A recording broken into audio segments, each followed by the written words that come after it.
On a transatlantic flight from New York to London, billionaire CEO Richard Whittaker sat in first-class seat 2A. Helpless as his 6-month-old daughter Emma screamed uncontrollably for hours, her cries echoing through the tense cabin. Exhausted and embarrassed, Richard tried everything: bottles, lullabies, even classical music. But nothing soothed her, drawing glares from irritated passengers and polite frustration from flight attendants. Just when hope seemed lost, a 16-year-old boy from economy class, dressed simply with a duct-taped backpack, stepped forward and gently asked if he could help.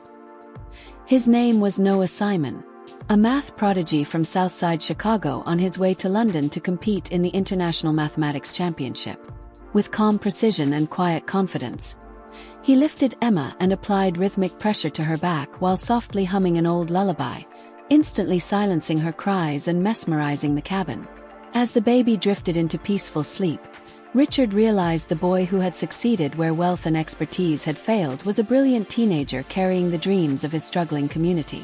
Over the course of that flight, the powerful CEO and the gifted boy from the projects formed an unlikely connection, one that would challenge everything Richard thought he knew about intelligence, privilege, and human worth, and set in motion a story of compassion, genius, and transformation that neither of them would ever forget. As Noah watched baby Emma sleeping peacefully in her father's arms, he sensed his life changing in ways he couldn't yet define. When their flight touched down at Heathrow, he quietly accepted Richard Whittaker's offer to help care for Emma during his business meetings, unaware that this decision would alter the course of his entire future. Walking through the airport together, a billionaire CEO, a teenage prodigy, and a sleeping baby, they drew curious stares from travelers who couldn't imagine the bond forming between them.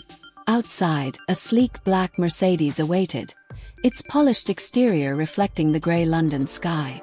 Inside, Noah explained the structure of the International Mathematics competition, his voice calm yet passionate as Richard listened with genuine admiration. By the time they arrived at the Langham Hotel, Noah felt as though he'd stepped into another world of chandeliers, marble floors, and quiet luxury. Richard ensured Noah had his own adjoining suite, complete with every comfort imaginable. When Noah questioned his generosity, Richard revealed a truth that reshaped the boy's perception. He hadn't been born into privilege.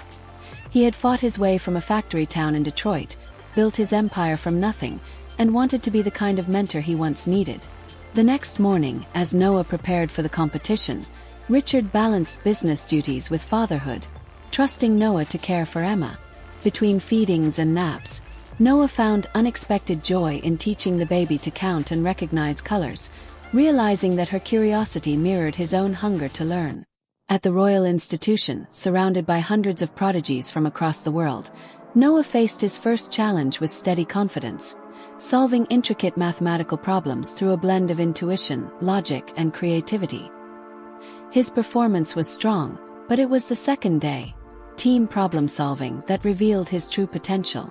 Collaborating with students from Japan, Germany, and Brazil, Noah's ability to connect theory with real-world insight elevated the group's success, earning them top marks and newfound respect.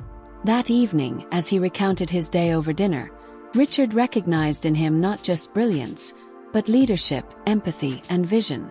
Impressed beyond words, Richard offered Noah more than mentorship, a promise.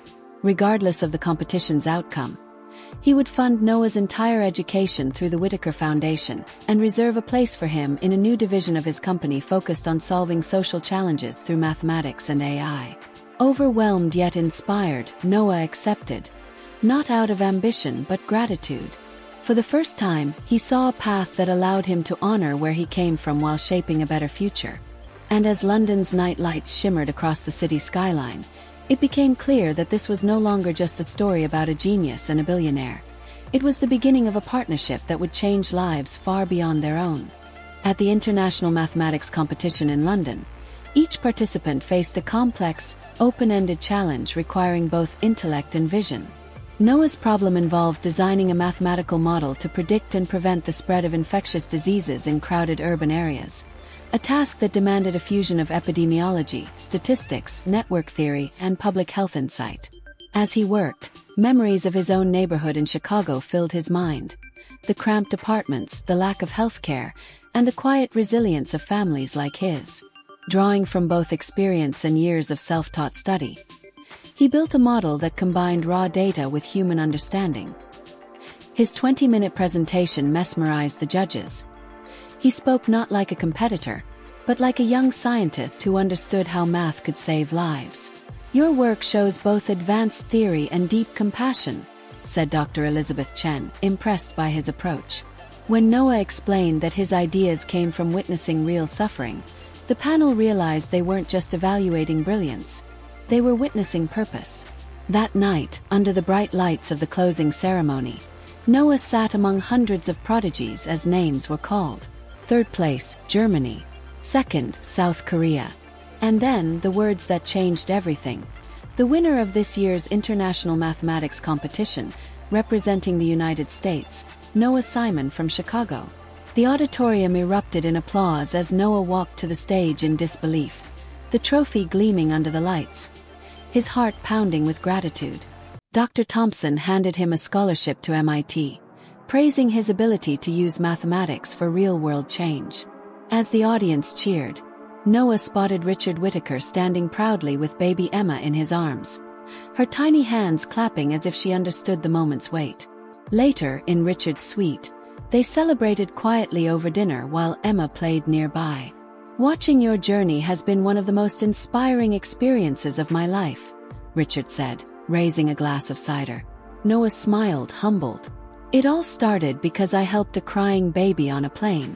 Who would have thought it would lead to this?" Richard nodded softly. "That's life.